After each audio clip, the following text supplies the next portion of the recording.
Welcome back to the Procurement Federal Acquisition Supplement and Defence Federal Acquisition Supplements Clauses podcast. I'm Eric Marquette, and today we're diving into federal cybersecurity incident response, what contractors need to know, and why it matters more than ever. Ruby and Paul are here with me, as always. So let's start with the basics. FISMA, the Federal Information Security Modernization Act, really sets the tone for how federal agencies and their contractors approach cybersecurity. It's not just a box-ticking exercise. FISMA actually shapes the requirements that end up in your contracts, especially around incident response and compliance frameworks like CMMC. Yeah, and I think a lot of folks underestimate just how much responsibility falls on contractors. It's not just about having a plan on paper, it's about actually being ready to respond if something goes sideways. Like, you need a real incident response plan, and you need to be able to show you're CMMC compliant, or at least working toward it. Otherwise, you could be out of the running for federal work, right? That's exactly right, Ruby. FISMA and CMMC are both about operationalizing security, not just compliance for compliance's sake. Contractors are expected to have robust incident response plans, and those plans need to be actionable. If you can't demonstrate that, you're exposing yourself and your federal partners to significant risk.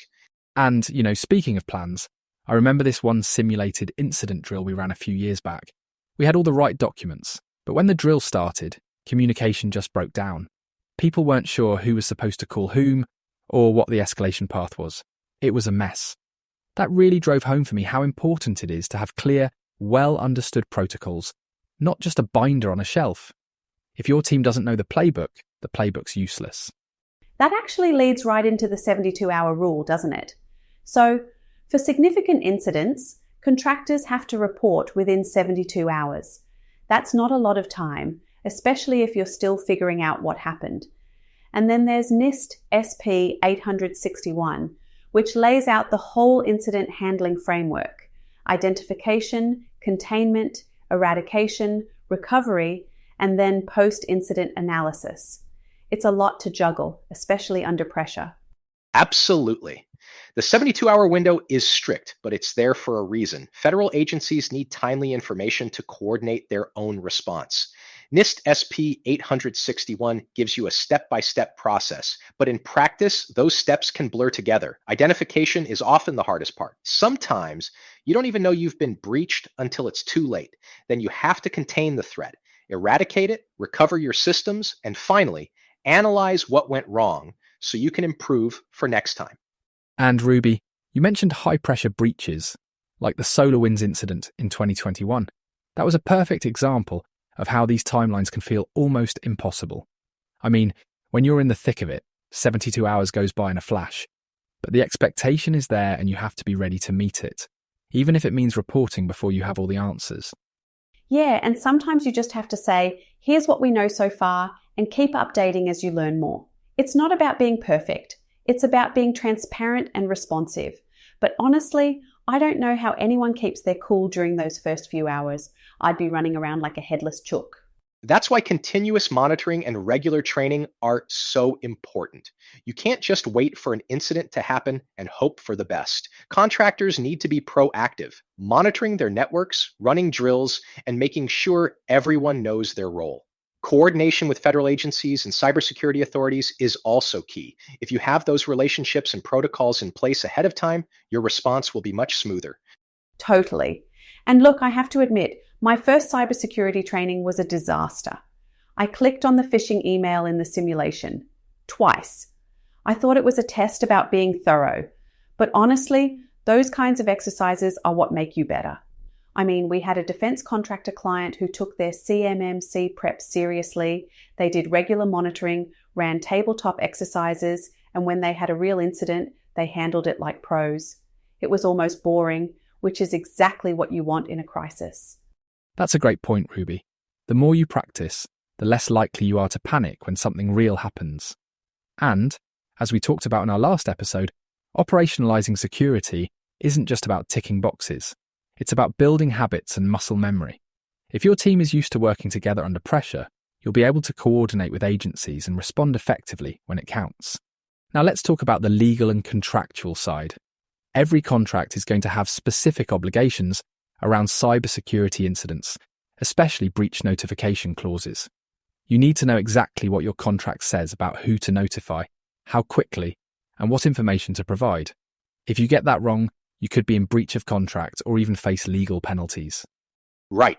It's not just about technical response. It's about compliance. You need clear communication channels with federal agencies and your legal counsel. That way, when something happens, you can report swiftly and accurately. And don't forget documentation. Every action you take during an incident needs to be logged. That documentation is critical for legal review and for audits down the line. Yeah, and I think a lot of people overlook that part. It's easy to get caught up in the technical firefight and forget to write things down. But if you don't have a record, it's like it never happened. And as we discussed in a previous episode, clear contract language is your best friend when things get messy.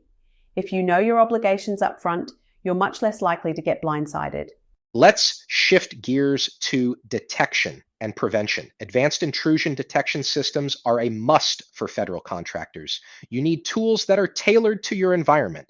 Off the shelf isn't always enough, and you have to keep everything updated. Patch management is critical because attackers are always looking for unpatched vulnerabilities to exploit.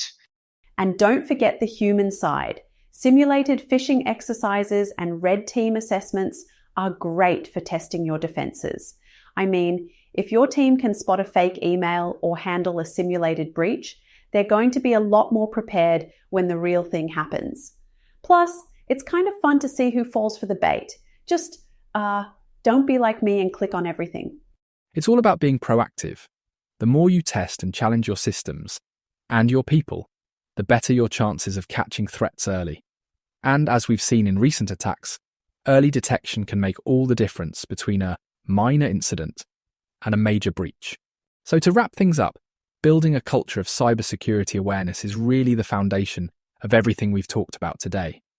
It's not just about the IT team. Everyone in the organization needs to understand their role in preventing and responding to incidents. That starts with onboarding and continues with ongoing training.